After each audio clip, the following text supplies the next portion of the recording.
the film festival was a lot of fun. And film festivals are so much more about the people you meet rather than the films you see. And I wanted to mention two films in particular because I made such interesting connections.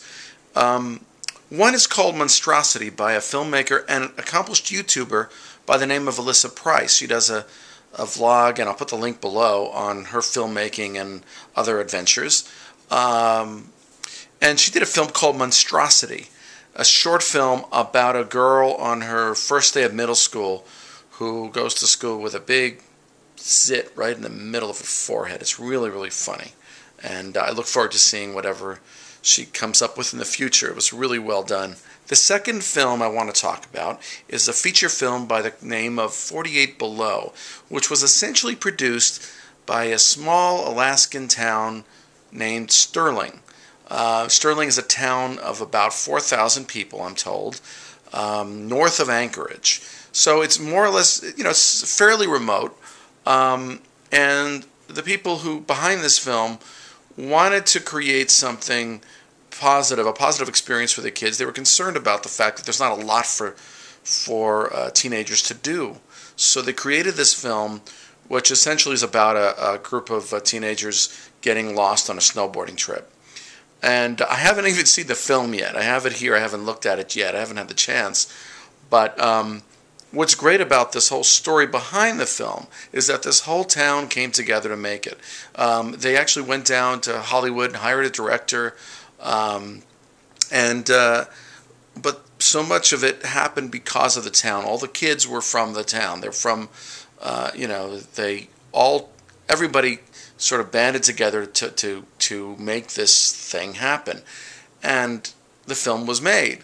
But even better, they all banded together again in order to bring the teenagers and several of the people involved in the film down here for the week to Los Angeles for the film festival.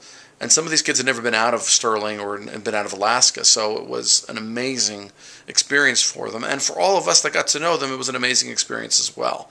The other thing, and I told this to the kids as well, in previous generations, that films like this have been made, and that's the end of it. They go back home, they're cut off again, and that's the end of that.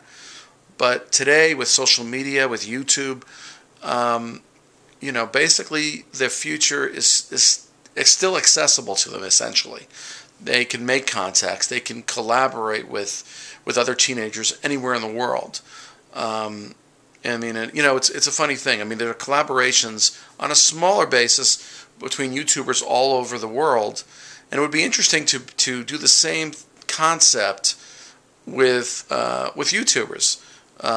Take some experienced filmmakers, bring together some talented YouTubers and some talented performers from the YouTube environment, and create a film. I know there's been variations on that, but not quite in the way this was made. And it's such an important, life-changing experience, because I expect to hear really positive things about what these kids accomplish in their future. Because again, it was really, really good experience for them. And as a result of that great story, the film festival gave them something called the Spirit Award, which was really about a film that had a lot of great spirit behind it, a lot of, spirit of independent. They call it independent spirit, which is basically you're going to make a film anything. It's no matter what, you forget about all the obstacles, you make it happen. And these people got something done against really all odds. So I'll leave a link below to that film, and I will talk to you later. I'd like to know if you'd be interested in, watching my vlog. I mean, there's probably it's very dog friendly. It's dog friendly, and I think you'd enjoy it. I really do. Hi guys, I want to tell you about my vlog. It's a very turtle friendly vlog, and I really appreciate your support. Thank you.